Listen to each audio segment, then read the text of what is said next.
అందరికీ షలోం, శుభోదయం. ఎలా ఉన్నారు ప్రియ జనంగమ్మ? బాగున్నారా? మీరు బాగుండాలని మీకోసం నిత్యము ప్రార్థన చేస్తున్నాను.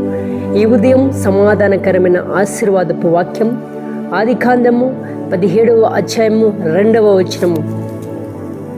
నాకును నీకును మధ్యన నిబంధనను నియమించి నిన్ను అధికంగా అభివృద్ధి పొందించదని అతనితో చెప్పాను.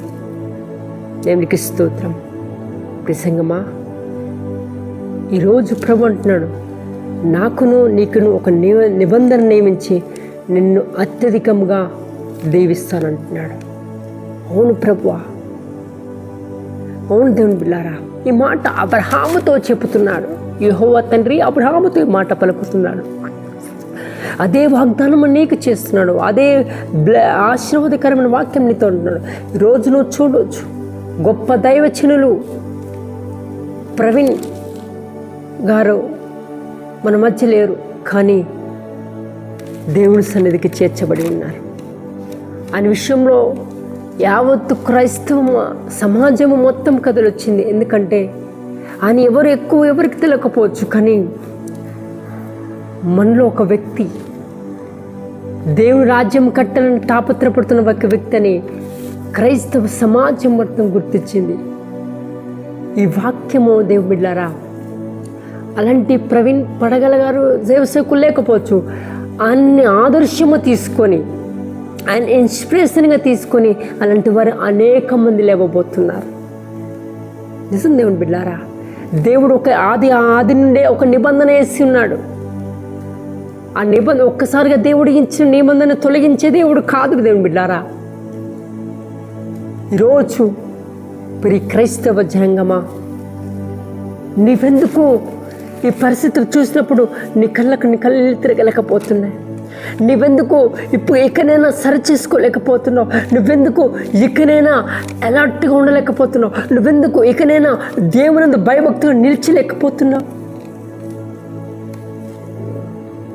పరిస్థితులు చూస్తున్నావు. ఇంక రానున్న దినములు ఇంకేం జరగబోతాయో. మన మధ్యలో ఉన్న దైవజనులు మనతో పాటు ఉండి సడన్గా ఇలా సిచ్యువేషన్కి వెళ్ళిపోయారు. మరి క్రైస్తవ సంగమా, ఇకనైనా మేల్కో. దేవుడు ఒక నిబంధన చేస్తున్నాడు, నేను దీవిస్తానంటున్నాడు. ఏ విధంగా అంటే, ఈరోజు ఒక దైవ సేవకులు మన మధ్య లేరని మనం ఎంత బాధపడుతున్నామో, అలాంటి వాళ్ళని ఇన్స్పిరేషన్గా తీసుకొని అనేక మంది అలాంటి సేవకుల్ని దేవుడు లేపుటకు సిద్ధముగా ఉన్నాడని వాగ్దానం చేస్తున్నాడు. బిడ్డ, అది నీ కుటుంబంలో కావచ్చు, వేరే వారి కుటుంబంలో కావచ్చు, ఎక్కడైనా అలాంటి వారు పరిచర్య చెట్టుకు, దేవుని సువార్తను ప్రకటించటకు, అపవాదానికి వచ్చు, వీరిని అవమానపరిచానే, వీరి దేవుని నామాన్ని హేళనకరంగా చేశారనుకోవచ్చు, కానీ వానికి అర్థం కావట్లేదు అంతకు మించి మనం ఇంకెంత రెండంతగా పరిచర్య చేయబోతున్నామని. ప్రియ జనంగమా, ఇక్కడ సరి చేయబడు. ఇంకా ఆ మూర్ఖపు ఆలోచనలు, ఆ మూర్ఖపు ఆ యొక్క మైండ్ సెట్ ఉండకు.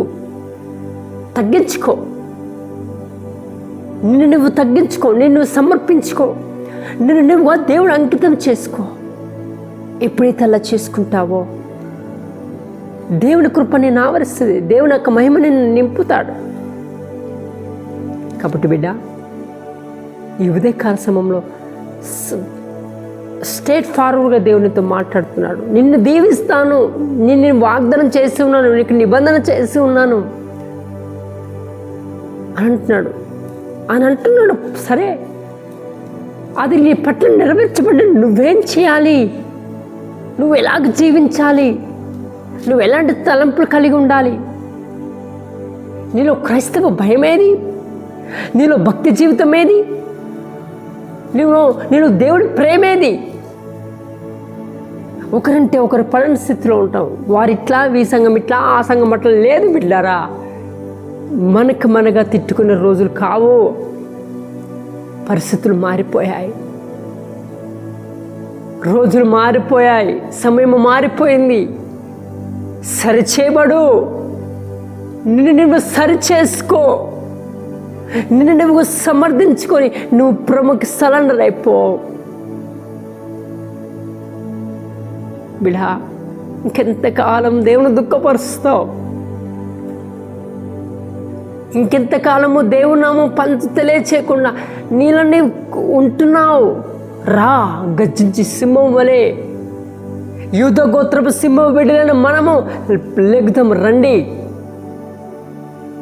కాబట్టి బిడ్డ, ఒకసారి ఆలోచన చేసి నీకు నువ్వుగా ఈ వాక్యాన్ని నెమరు వేసుకుంటూ ఆలోచించుకుంటూ ముందటికి ఈ యొక్క సమాధానకరమైన ఆశీర్వాద వాక్యం నీ మెట్ల నెరవేర్చబడును గాక. రండి, ఈ వాక్యం నిమిత్తం చిన్న ప్రార్థన.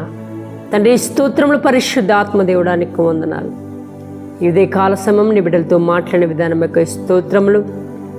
పరిశుద్ధ ఆత్మదేవుడా, ఈరోజు మా తండ్రి దైవజనులు ప్రవీణ్ పగడాల గారు మొత్తం మా మధ్యలో లేకపోయినా ప్రభా, వారిని ఇన్స్పిరేషన్గా తీసుకొని అనేక మంది ప్రభా నీ యొక్క బిడ్డలు నీ పరిచర్య నిమిత్తం లేవుటకు నీ కృపను దయచేయండి.